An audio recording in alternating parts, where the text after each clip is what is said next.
Bon alors voilà, hier on était sur la récolte de miel au niveau du rucher et j'ai coupé l'extracteur.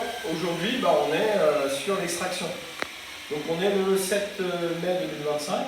Le miel de printemps du Château des Vaux de la Fondation d'Auteuil est prêt d'être extrait et vous allez voir les étapes. Donc la première étape de l'extraction, c'est la désoperculation.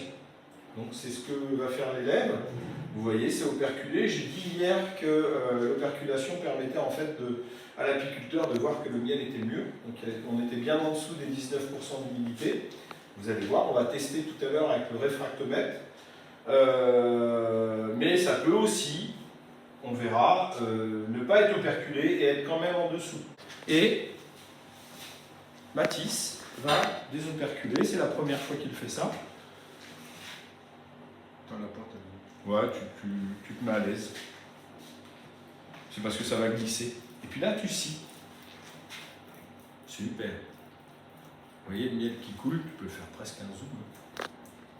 Un zoom en t'approchant. Ouais, tu maîtrises. C'est pas beau ça? Voilà, tu essuies ton couteau à désoperculer. Face A, face B.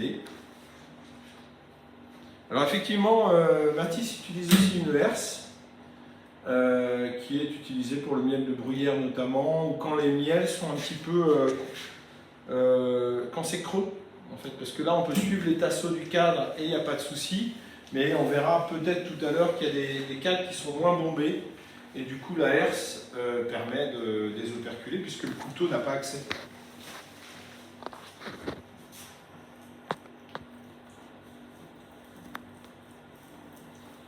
Alors c'est très pâteux, hein. Il est très, on peut dire entre guillemets qu'il est très mûr.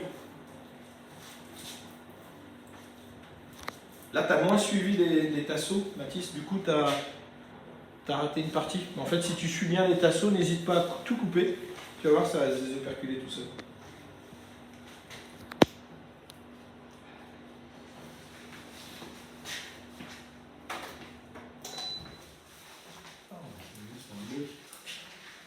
Voilà, super. Donc là, on libère le miel qui va, par gravitation évidemment, couler. Il faudra une autre force pour l'aider à s'extraire plus rapidement, par la force centrifuge qu'on va utiliser maintenant. Alors là, on ne voulait pas mélanger les miels, en fait, pour ceux qui achètent le miel du château.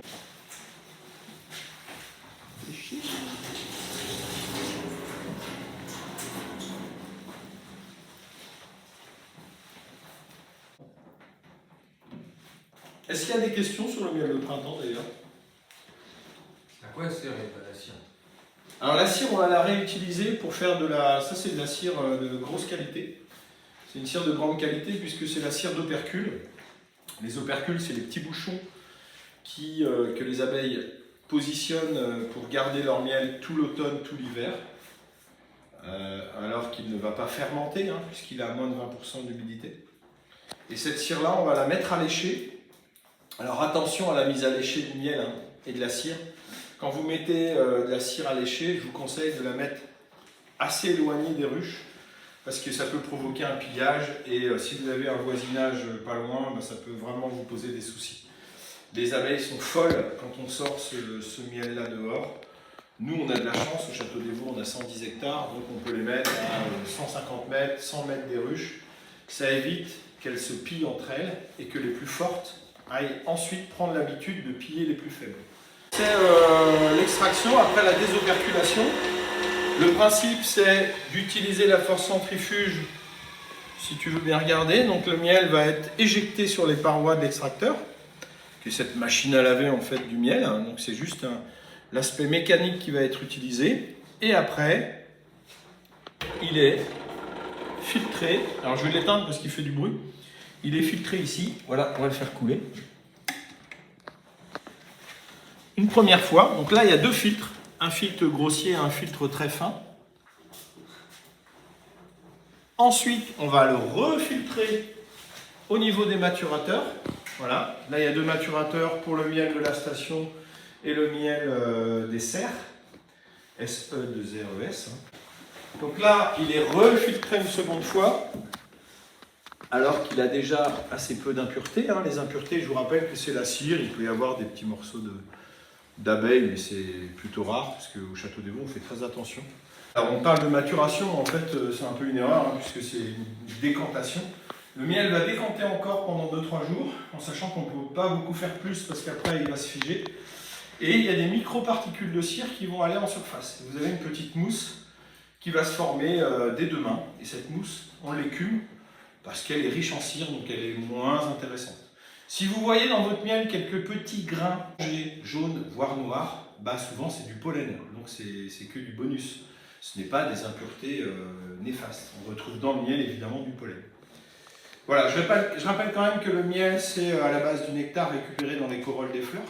Ça peut être aussi du miella, qui est récupéré par les hyménoptères, les fourmis, les abeilles, auprès des piqueurs-suceurs comme les psylles, les pucerons.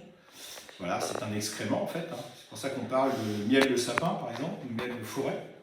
C'est un miel beaucoup plus noir. Là, il n'y en a pas quasiment en miel de printemps. Et puis, vous avez donc aussi le pollen, qui n'a rien à voir. Là, vous avez une assiette de pollen que j'ai récupérée il y a 2 jours. Elle est ici. Alors ça, c'est les étamines des fleurs. C'est-à-dire, c'est les gamètes mâles des fleurs, des plantes à fleurs. Rien à voir. Vous avez un petit peu de résidus de pollen dans le miel, et c'est ce qui va permettre de faire des analyses et de voir l'origine florale. Mais le pollen et le miel sont 2 éléments différents dans une fleur. Je crois que c'est pas mal. Donc à la fin, il y aura, plutôt lundi, si on peut le faire avec les élèves, c'est mieux, la mise en pot. Avec les obligations sur l'étiquette, on reviendra dessus. Ce sera une autre petite vidéo.